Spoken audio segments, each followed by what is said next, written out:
Hello everyone, welcome to twin flame journey. कैसे हैं आप सब? 1 मिनट लेके अपने आप से पूछा आपने कि कैसी हूँ मैं? चलिए, तो आज हम बात करते हैं कर्मा क्लियर कैसे करें।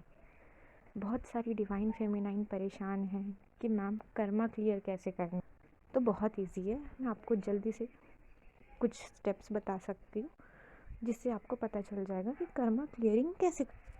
तो सबसे पहला स्टेप ये रहेगा कि आप कि पिछले जन्म से आपने जो कर्म किए हैं वो अभी तक आपके साथ चलते जा रहे हैं, साइकिल रिपीट होती जा रही है। तो इस कर्म को हमें ज़ीरो करना है, क्योंकि जब तक कर्मा साइकिल ज़ीरो नहीं होगा, रीयूनियन नहीं होगा। तो इसके लिए हमें क्या करना है? फॉरगिव करना है, सामने वाले को भी और ख़ुद को भी। ये कैसे कर सकते हैं आप रात में, शाम में, जब भी आपको टाइम मिले मेडिटेशन के लिए बैठ जाइए, अपनी आंखें बंद कर लीजिए, एक बार सांस अंदर लीजिए, बाहर छोड़िए। जब आप एकदम रिलैक्स हो जाए, अपनी आंखें बंद करके आप माफ़ी मांगेंगे कि हे ईश्वर, मुझे माफ़ कर दो, मैंने जिसका भी दिल दुखाया मुझे माफ़ कर दो और मैं उन सबको माफ़ करती हूँ। अगर आपको पर्टिकुलर नाम याद है जिनका दिल आपने दुखाया, तो नाम लेकर आप उनसे माफ़ी मांगिए अपनी मेडिटेशन में।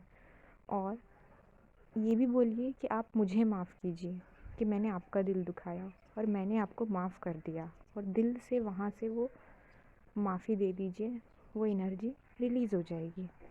इससे आपका ये ब्लॉकेजेस एक हद तक क्लियर भी हो गया और आप धीरे धीरे बढ़ रहे हैं कार्मिक अकाउंट ज़ीरो करने की तरफ। तो ऐसा आप रोज़ कीजिए।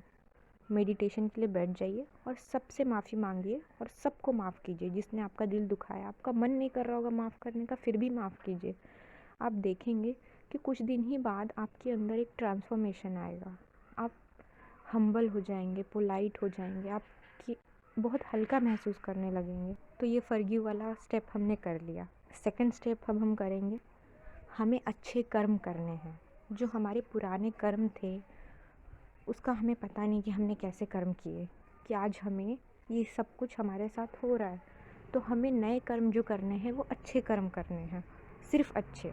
तो नए कर्म को अच्छा करना पड़ेगा कि हमारे इसमें पॉजिटिव पॉइंट्स ऐड होते जाए, और हमें न्यू कर्मा क्रिएट नहीं करना है। ये हमारा तीसरा स्टेप होगा कि हमें न्यू कर्मा क्रिएट नहीं करना है।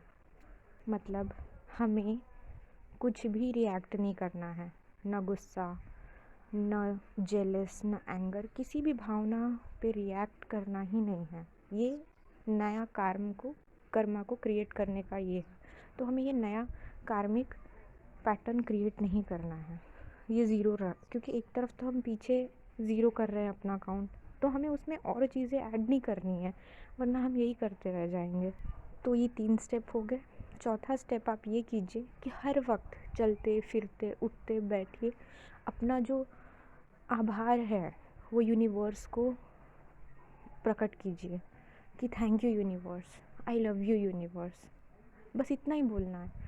बोलते रहिए, मन में बोलते रहिए, चलते फिरते दिन भर ऐसा कीजिए। ऐसा बोलने से आपके अंदर एक पॉजिटिविटी भी रहेगी और आप एक ग्रैटिट्यूड के फॉर्म में रहेंगे कि यूनिवर्स, आपने मुझे सब कुछ दिया है, मैं आभारी हूँ आपकी। तो ये 4 स्टेप आप फॉलो कीजिए, इससे आपके कर्मा क्लियर हो जाएंगे, क्लींस हो जाएंगे। होप सो आपको इससे मदद मिले। God bless you all.